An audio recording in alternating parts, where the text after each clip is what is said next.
Good morning. It is July 7th, and we are doing a daily love and relationship reading. My goodness, we're bright-eyed and bushy-tailed this morning. Kind of, but not really.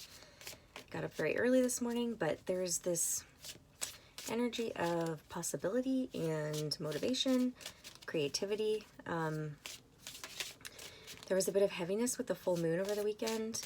I was not the only one feeling it. I spoke to multiple people who also are very sensitive to energies, and it was there. So I feel like we're coming out of it and feeling more motivated. For me, I know it's because I'm talking about it. I'm getting supported, or not necessarily getting supported, but just being able to relate to other people and separate myself from the emotions that I was feeling. That was one thing I was talking about with somebody yesterday. Which way is this? I don't know if this is... I have to check. I can't tell if it's which way it goes. Being able to separate yourself from the emotions and not identify with them, and realize that sometimes they don't always belong to you, and it's just what you're feeling because of the astrology, the moon phase, and what the collective energy is also. I'm using my cat tarot today. Let me check this one because, yeah, it's like that. Right? That's 5.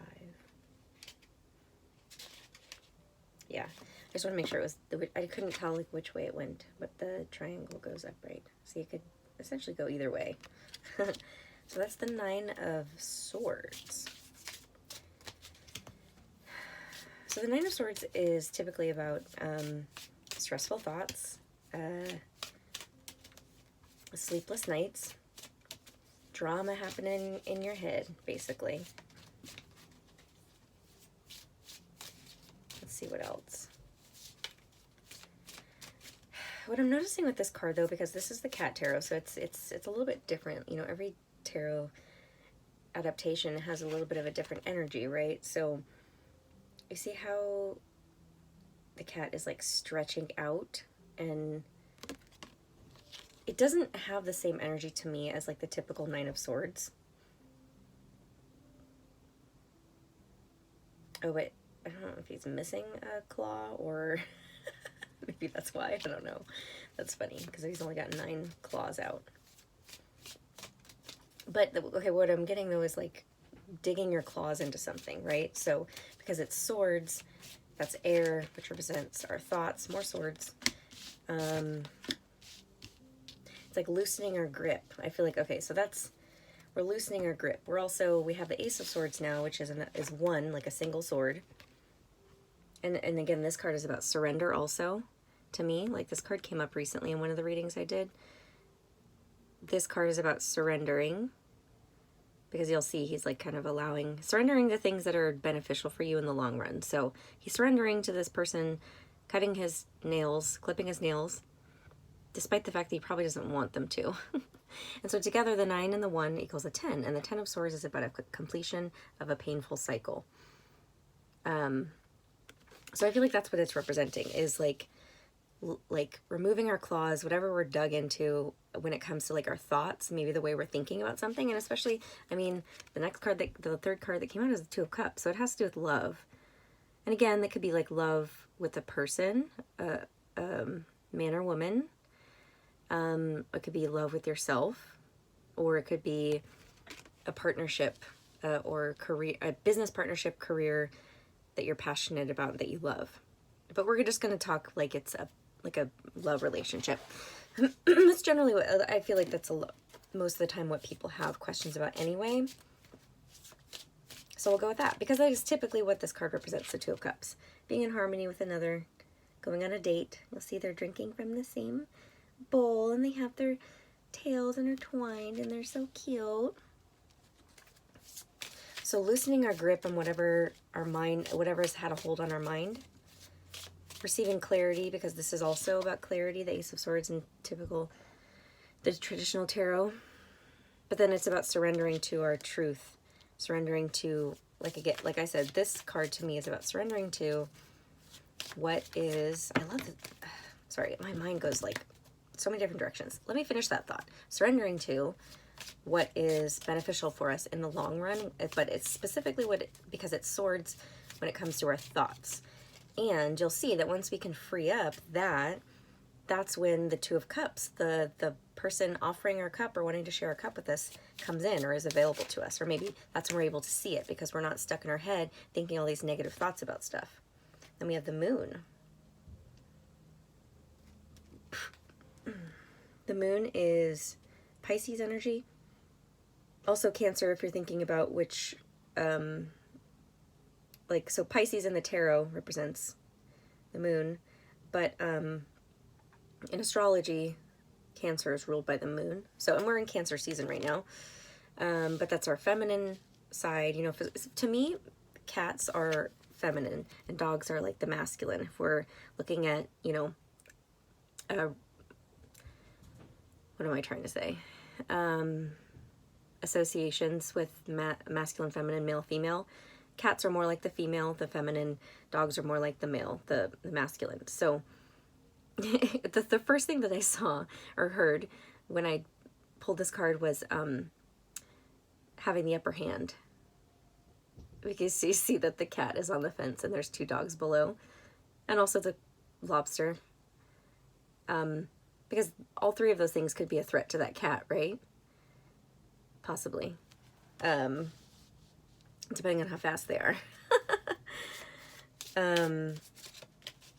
But it's about using our intuition as our,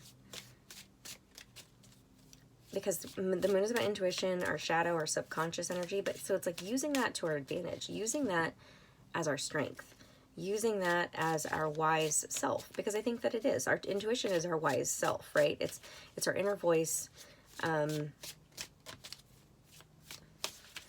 I'm looking at coming off the Two of Cups, it's like you're going to have to use your intuition to determine which partner is going to be best for you, right? Or if someone's coming in and offering you something, or if you're trying to navigate some kind of situation in your love life, using your intuition rather than your logic is going to be what's going to serve you. Because that way we can always return to love and compassion and be in our feelings. We want to balance the use of both, right? Our feelings, our emotions, and our mind, our logic, but we don't want to lead with the logic because sometimes we don't need to make sense of things. The Six of Swords, or wait, no, the Four of Swords. Cats are fucking hilarious. They're also very frustrating sometimes. Because they don't make sense. And they just keep doing the same shit over and over again. And they're more difficult to train than dogs. They are trainable. I'm not saying they're not, because they are, but it just takes longer.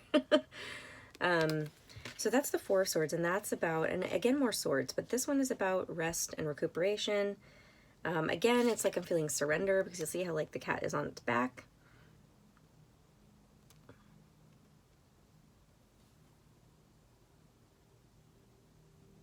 Yeah, so I'm feeling just like surrendering to our, like, it's our thoughts, our mind, our logic, surrendering to our intuition, our emotions, our subconscious. Not necessarily our but we want to bring our unconscious behaviors and thoughts and patterns to our conscious, but awareness. But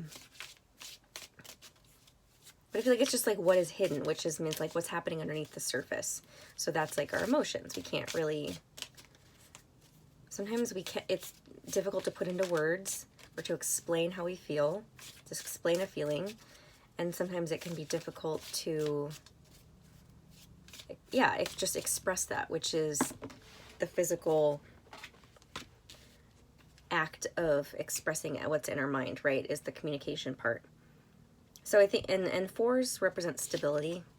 So it's about making sure you're stable mentally, which means you need to rest your mind. So if you're really heady, if you're an air sign, or you have a lot of air in your chart, or you just happen to just use logic a lot, if you're very masculine, it's asking to just like take a fucking chill pill.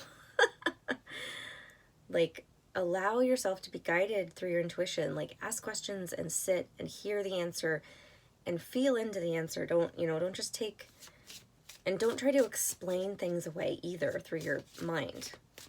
So then we have the Queen of Pentacles. The Queen of Pentacles is grounded, stable, secure, can be money focused, career focused, but abundant and plentiful is what I'm hearing. I want to read this one from the book, actually.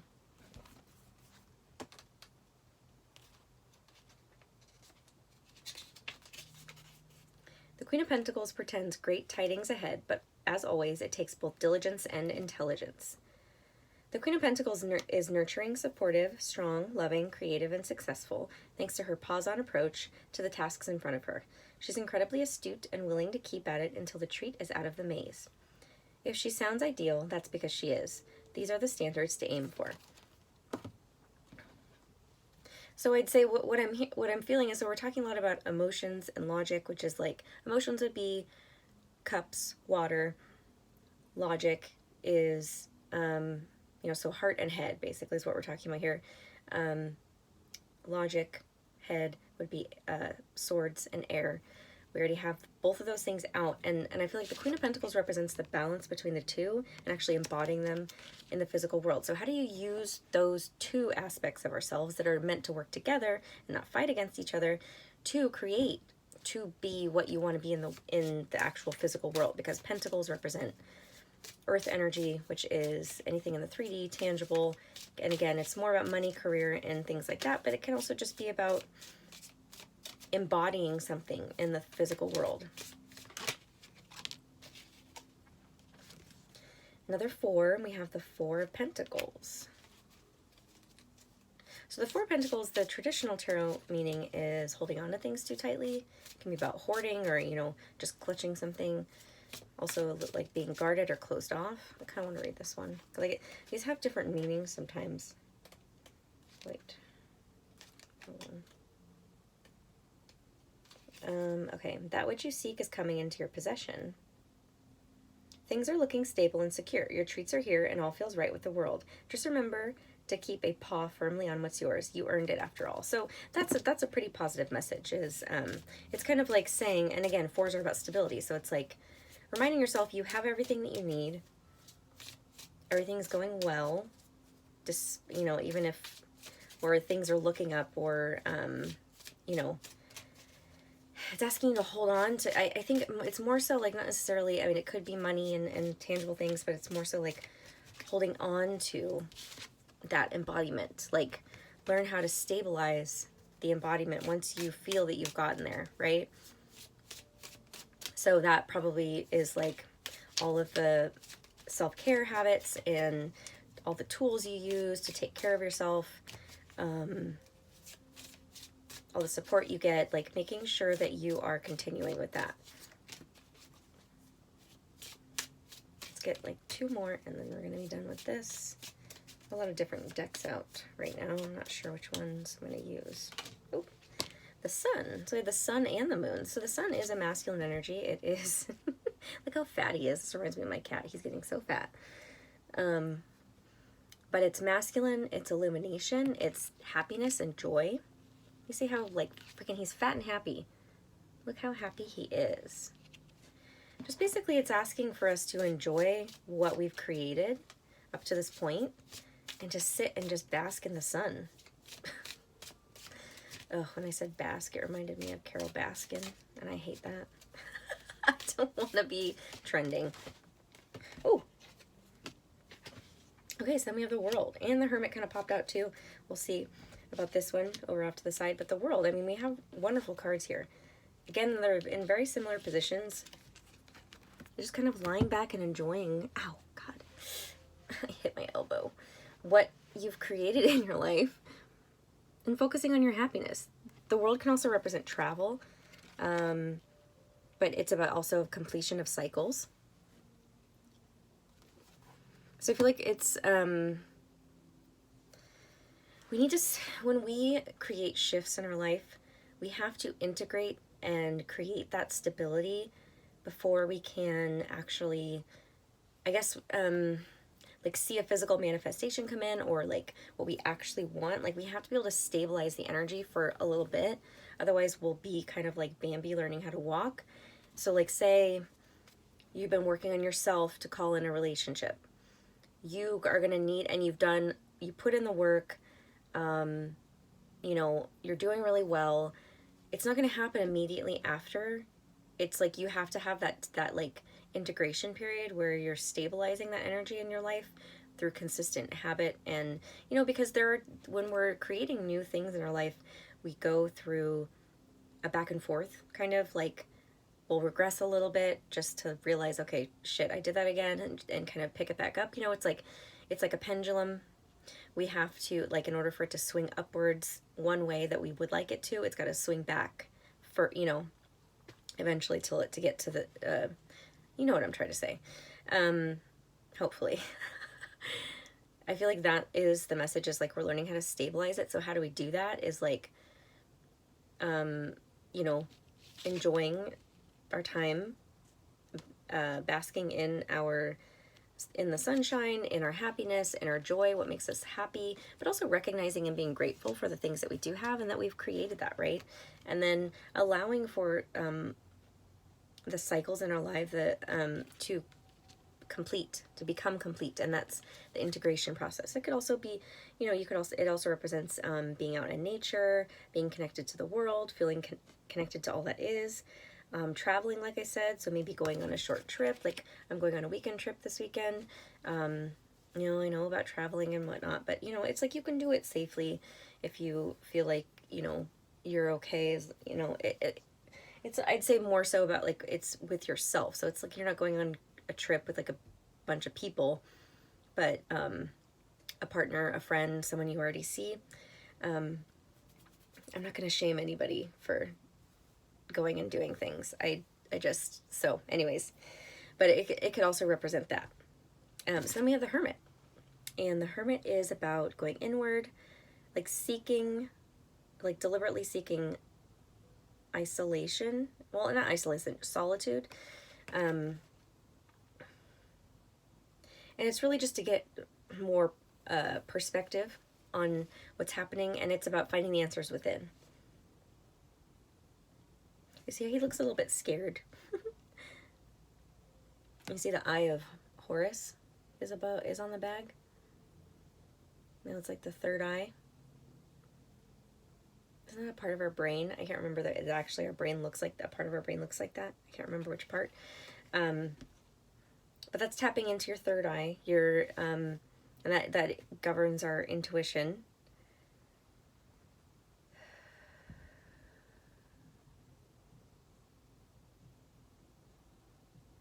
So yeah, I think it's just, there's still a period of being alone and integrating and solitude, finding more answers. Like, so maybe let's just see like one more, because I feel like it feels unclear. Like, just one more.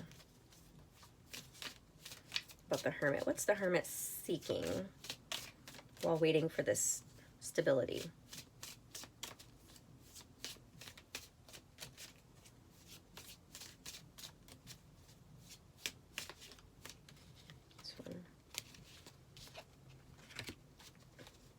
The Five of Pentacles. Okay, so the Five of Pentacles traditionally is feeling left out in the cold. It could be about victim mentality, loss. It could be about loss of money.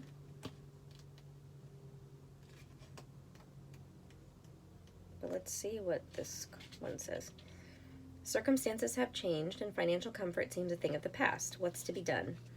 The picture painted by the Five of Pentacles is not always a pretty one, although it has its comforts. It reminds us of the potential emotional hardship of the outside world, the threat of eating out of trash cans, sleeping in cold garages, and the other travels of street cat life. Some interpretations, though, are far cheerier, focusing on the wealth we find in love and companionship.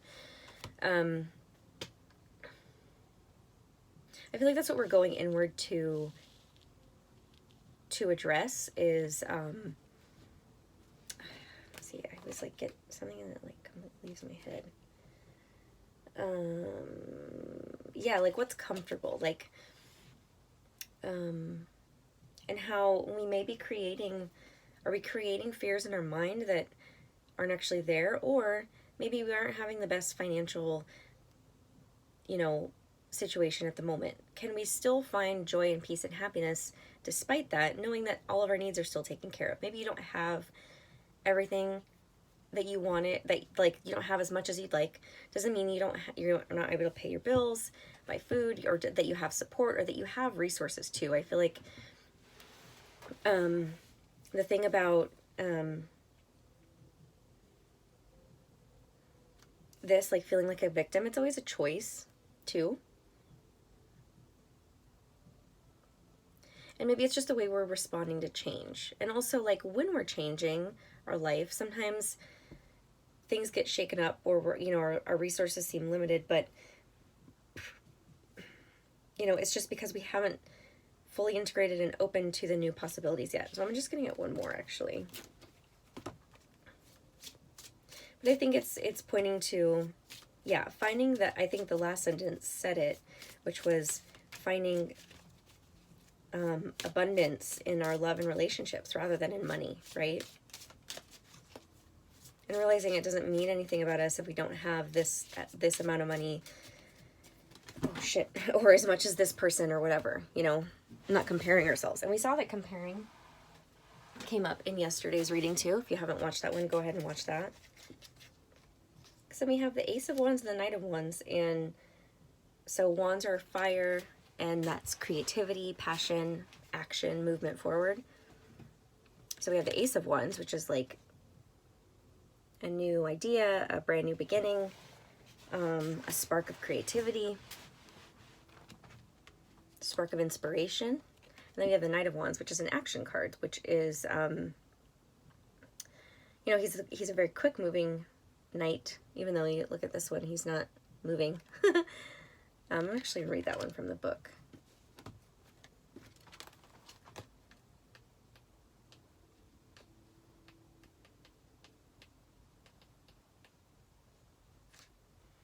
Both gallant and a tad annoying, the Knight of Wands always believes he knows best, and with his energy and passion, he often does.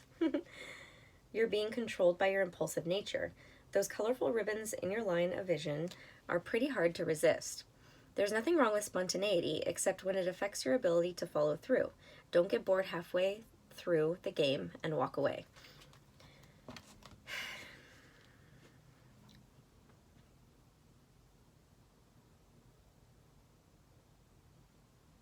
So, yeah, I feel like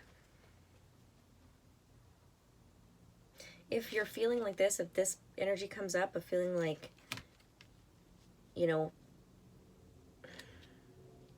I feel like it's kind of calling us out in terms of maybe the reason things don't work out, or things haven't worked out, or things aren't the way you'd like, is because you don't want to get stuck in that energy of being quick to leave.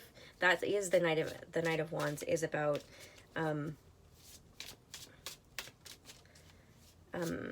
it's like a Casanova energy, very quick to come in, but then also very quick to leave. Because like fire can easily take off, but it can also be like, can also go out very quickly too.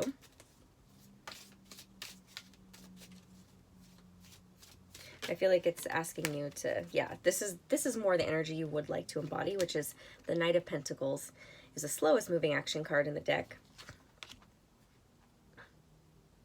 You see he's waiting patiently. He's very patient. He's grounded. He knows where he's going. He knows he's going to get that treat.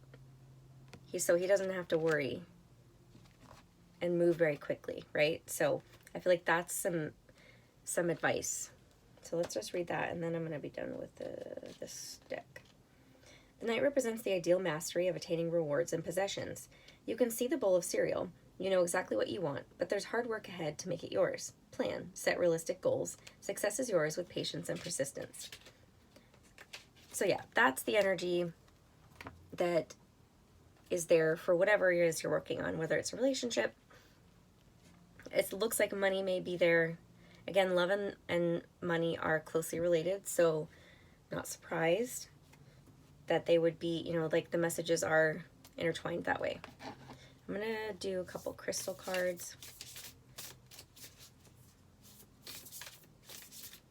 Ones that can help us get clarity. Maybe help like I feel like there's some support needed for getting out of this Knight of Wands energy, which is very like non-committal, to the Knight of Pentacles energy, which is more committal, staying put and putting in the work. Like I feel like it's not giving up, knowing that there's still some work that needs to be done when it comes to like integrating all that you've learned actually into your life, into your physical life, to make it a difference. And then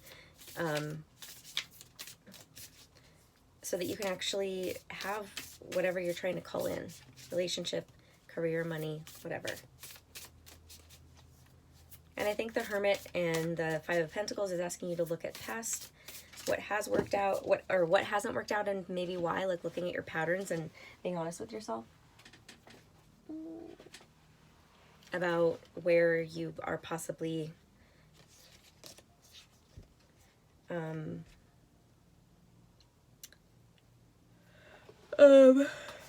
where you're possibly sabotaging yourself. Okay, we have Sodalite. Friend to the chronic meditator, sorry. Sodalite, known by some as poor man's lapis, is a salty deep blue stone speckled and striated with white calcite inclusions. Who needs it? Planners, producers, and Virgos. So, I mean, we just got the message about planning and like being strategic, and so use the Sodalite to help. Where to put it? Wherever you do your best non-thinking. Again, getting out of our head and our logic when it comes to what we're planning and creating too. Like, I love how it just all wraps together. Okay, when to use it: when you have a big decision to make, when you're 99% finished with a project but can't get your head around the last 1%. Don't. Seriously, give up. Meditate with Sodalite. Abandon solution-oriented thinking. Surrender to your intuition and watch your problem get solved from some place much deeper. Deepen your intuition. I mean, are you fucking serious? Like, what was I just talking about? That's awesome. Okay, then we have Muscovite. What it is: heady muscovite, also known as common mica, acts as a navigation tool for explorers of the supernatural and synchronistic. Who needs it? The pragmatic, empirical, and reasonable. Anyone who has ever asked themselves, how did I not see that coming? Where to put it? Against your forehead while peering into the future. When to use it: when I want to believe is your MO. When you feel like you've been missing the signs. When you have a problem logic won't solve. When you've blown the lid off with too much meditation, microdosing, or moldavite and need to get a grip. So it says to develop your foresight. So maybe there's like I feel like there's an element of like a mistake from the past. Like, wasn't I just talking about analyzing your past and seeing the mistakes that you made? Like, so, and also I think there's the element of balance, because it's talking about what I got from it. When it says when you have a problem, logic won't solve. So you're attempting to solve this problem through logic, it hasn't been working. When you've blown the lid off with too much meditation, microdosing, or moldavite and need to get a grip, that's like being too like out there and woo-woo. And so you're trying to find a balance in between, and I feel like that's that Pentacles energy we've been talking about, the Queen of Pentacles and the Knight of Pentacles. So, sweet. Use those two crystals to help you with that. And I'm going to pull one card from my Moonology, and then I'm going to call it a day.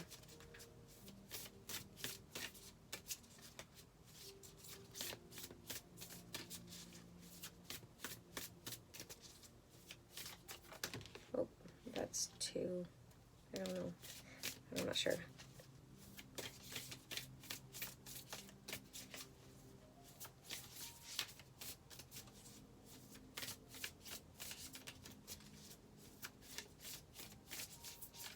Okay, come on. I don't want all of those. Just want one.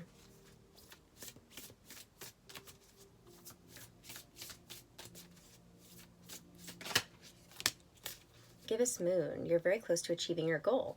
So I feel like there is this energy in it. Where did it, was it the Moldavite card that talked about how you're like super close to finishing a project? Yeah, when you're 99% finished with a project, but you can't get your head around the last 1%. And that's, well, it's hard to read, but that's what I really feel like that's huge. So it's like, and it's asking you not to give up before, like not to be the Knight of Wands, like don't give up, and there's still work to be done, but it's still, you're really close to achieving whatever it is you're trying to achieve, whether that's relationship, money, whatever it is. Okay, so here's that. This card has been coming out a lot for me personally lately too. I love these cards, they're so pretty. All right, let's read this. The Gibbous Moon. Sit right here. Oh.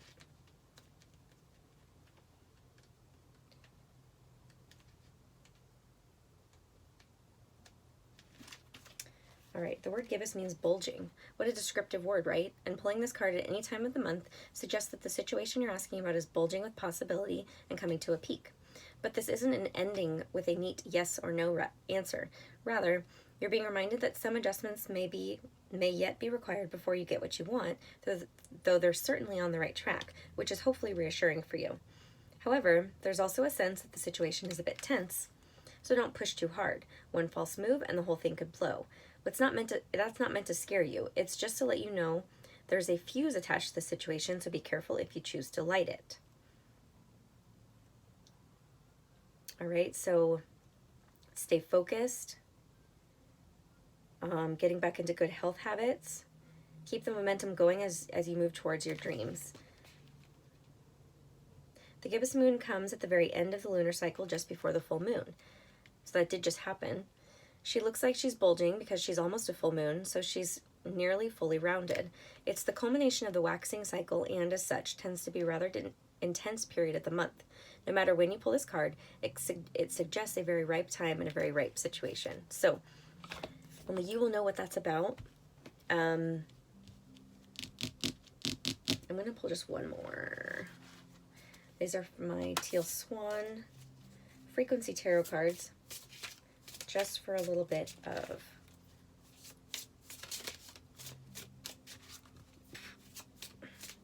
I don't know what I'm looking for. Speak from the heart. All right, so it's some advice.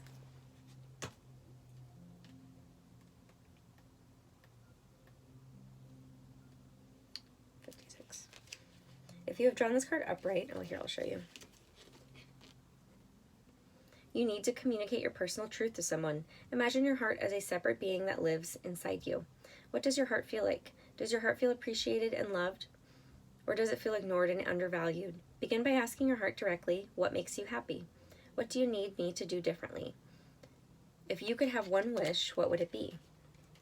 And what do you have to tell me? You will receive the answers on an intuitive level. When we speak from the heart, we speak from the core of ourselves. We speak from a place that is vulnerable enough that it does not put others on the defense. Speaking from the heart allows for much deeper conversation. Your job now is to communicate those truths to the other person. So this could be about another person. Like I said, I mean, if you watch my reading yesterday, if you haven't already, we saw how a masculine energy was wanting to give his cup of love, or communicate to a feminine. So that could be picking up on this. And maybe this is like the I feel like that could be like the masculine is working on achieving his goal, and yeah, I feel like this is more towards masculine energy, actually. Advice from that. But then also, you know, feminine too could be working on similar things if they're counterparts and mirrors for each other. So if you have any questions, please comment or email me at empoweringauthenticity@gmail.com. Book your own personal reading with me at my website, which is below, which is just empoweringauthenticity.com. And follow me on Instagram at empoweringauthenticity, and let me know how this resonated for you. If it's picking up on something in your life, I'd love to hear about it. So I'm sending you guys so much love. Talk to you later.